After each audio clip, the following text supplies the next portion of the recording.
जय श्री श्याम दोस्तों, कैसे हैं आप लोग और क्या हो रहा है। दोस्तों, आज मैं एक टॉपिक के साथ आई हूँ और वो टॉपिक है कि इंटरव्यू कैसे क्लियर करें।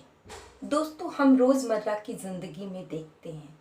कि बहुत से लोग डिग्रियां तो बड़ी बड़ी हासिल कर लेते हैं, चाहे वो इंजीनियर की हो, सीए की हो, सीएस की हो, या फिर और भी कोई आईटी की हो, या और भी सिविल इंजीनियरिंग की हो, चार्टर अकाउंटेंट की हो। हर डिग्री हासिल कर लेते हैं, परंतु जब इंटरव्यू देने का टाइम आता है ना, तो उनके छक्के छूट जाते हैं। उन्हें कुछ समझ में नहीं आता है, उनके हाथ पैर कांपने लग जाते हैं और इंटरव्यू राउंड में वो पीछे रह जाते हैं। चाहे आईएएस की नौकरी हो, आईपीएस हो या यूपीएस हो, कोई भी परीक्षा जब लिखने की बारी आती है तो बहुत से स्टूडेंट आगे बढ़ जाते हैं, परंतु वही मेलोडियस स्टूडेंट जो मेरिटिशियस हैं, जिनके पास बहुत सारा ज्ञान है, फिर भी वो नौकरी को क्लियर नहीं कर पाते हैं। इसलिए आज मैं अपना टॉपिक उसी से रिलेटेड लेते आई हूँ। दोस्तों, ज़िंदगी में हमेशा हम लोगों को पढ़ाई ज़रूरी है और हम लोगों को पढ़ के ही हम आगे बढ़ते हैं। परंतु दोस्तों, पढ़ाई के साथ साथ में हम लोगों को कुछ आउट नॉलेज भी होना चाहिए। वह नॉलेज विज्ञान से रिलेटेड, न्यूज़ से रिलेटेड, कुछ राजनीति शास्त्र से रिलेटेड और साथ साथ में अपने कॉन्फिडेंस से भी रिलेटेड होना चाहिए। क्योंकि बड़ी बड़ी कंपनियों में आज इंटरव्यू के 6-6, 7-7, 8-8 राउंड होते हैं। आप किसी भी कंपनी में इंटरव्यू देने जाएंगे तो वो क्वेश्चंस की झड़ी लगा देते हैं और वहाँ पर सिलेक्शन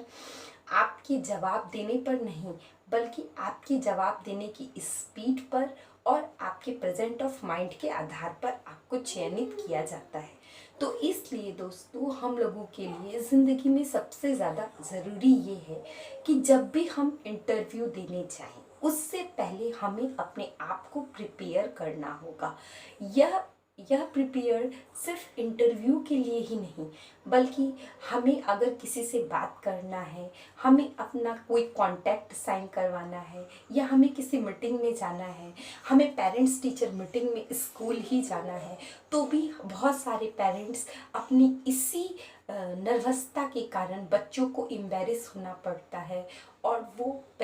बच्चे नीचा देखते हैं और पेरेंट्स को भी बहुत नीचा महसूस होता है। इसलिए हम लोगों को अपने सेल्फ कॉन्फिडेंस की ज़रूरत है और यह सेल्फ कॉन्फिडेंस हम लोगों को किसी के कहने से या किसी के देने से नहीं आता है।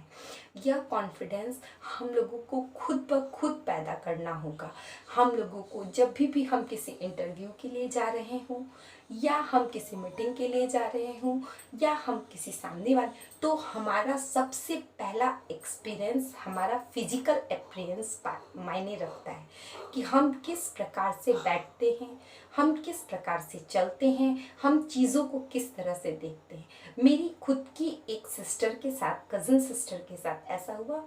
जब वो इंटरव्यू देने गई तो वहाँ पर इंटरव्यू में क्या इंटरव्यू राउंड में उन लोगों ने क्या सिलेक्शन रखा था, तो स्टेयर उन लोगों ने लिफ्ट बंद करवा दी थी और स्टेयर से चढ़ के जाना था। और उन लोगों ने प्रेजेंस ऑफ माइंड का जांच करने के लिए सीढ़ी की सारी लाइटें ऑन छोड़ दी थी और मेरी सिस्टर ने वो लाइट बिना बोले हुए ऑफ करके तब ऊपर चढ़ी और मेरी सिस्टर का सिलेक्शन हो गया। तो ज़िंदगी में ये छोटी छोटी बातें, ये छोटी छोटी चीज़ें जो हम बच्चे से अपने घर में सीखते हैं कि बिजली बचाना चाहिए, पानी की धारा बचानी चाहिए, ये छोटी छोटी चीज़ों को हम लोगों को जब हम इंटरव्यू देने जाते हैं तो भी हमें यहाँ तक बताते हैं कि उन लोगों के बैठने के तरीके को भी गौर किया जाता है कि आपका बैठने का तरीका, आप हाई सोसाइटी में बैठ सकते हैं, आप 10 लोगों के बीच में किस तरह से खाना खाते हैं, ये सब कुछ छोटी छोटी बातें नोटिस की जाती है। इसलिए हम लोगों को अपने बच्चे को पढ़ाई के साथ साथ ये चीज़ें छोटे से ही सिखानी चाहिए, ताकि उन लोगों का मनोबल कभी कम ना हो और वो लोग हर चीज़ में आगे बढ़ें। और हमें अपने बच्चों को छोटी छोटी गेम्स में, छोटी छोटी एक्टिविटीज़ में, छोटे छोटे प्रोग्राम्स में इसी इसीलिए तो स्कूल में भी छोटे छोटे कंपटीशंस होते हैं, उनमें भाग लेना सिखाना चाहिए। हम लोगों को स्पीच, बच्चों को स्पीच में पार्टिसिपेट लेना सिखाना चाहिए, जिससे उनके वो कई लोगों के सामने बोल सकें, उनके बोलने की भावना विकसित हो, वो साई फील नहीं करें। और ऐसा करने से उन लोगों को अच्छा भी महसूस होगा और उन लोगों को मनोबल भी बढ़ते जाएगा। जब वो बचपन में ही हम ये छोटी छोटी बातों पर ध्यान दे लेंगे तो हम बच्चों का कॉन्फिडेंस लेवल बढ़ जाएगा और वो इंटरव्यू जल्दी से क्लियर कर जाएंगे। ये तो हुई बच्चों की बात, पर अब उन लोगों का क्या जो लोग आज बड़े एग्ज़ाम की डिग्रियां ले चुके हैं और इंटरव्यू रैंक क्लियर नहीं कर पा रहे हैं। वो लोग बोलेंगे तो फिर हम क्या करें, हमने बचपन में नहीं सीखा तो क्या हो। कुछ लोग क्या होता है, उनके पास सारी काबिलियत होती है, उन्हें बैठना भी आता है, उन्हें सोसाइटी मेंटेन करने भी आती है, उन पे बात करने का भी तरीका होता है, फिर भी जब वो इंटरव्यू देने जाते हैं तो वो अपने अंदर एक डर सा महसूस करते हैं, एक फियर महसूस करते हैं, जिस फियर की वजह से उनका कॉन्फिडेंस डगमगा जाता है और वो सही तरीके से जवाब नहीं दे पाते, उनकी आवाज़ हथलाने लग जाती है, वो थरथराने लग जाते हैं, उनके हाथ पाँव कांपने लग जाते हैं। तो उन लोगों को मेरी सलाह है कि आप लोग जब भी किसी इंटरव्यू के लिए जाएं तो सबसे पहले आप मोबाइल पर अपने आप को कुछ शीशे में देखकर प्रैक्टिस कर लें। और जब आप जाएं तो आप ये ना सोचें कि हमारे आगे सर बैठे हैं, आप एक नॉर्मल इंसान की तरह जाएं, आप नॉर्मली सोचें। और जब आप नॉर्मली सोचेंगे और आसानी से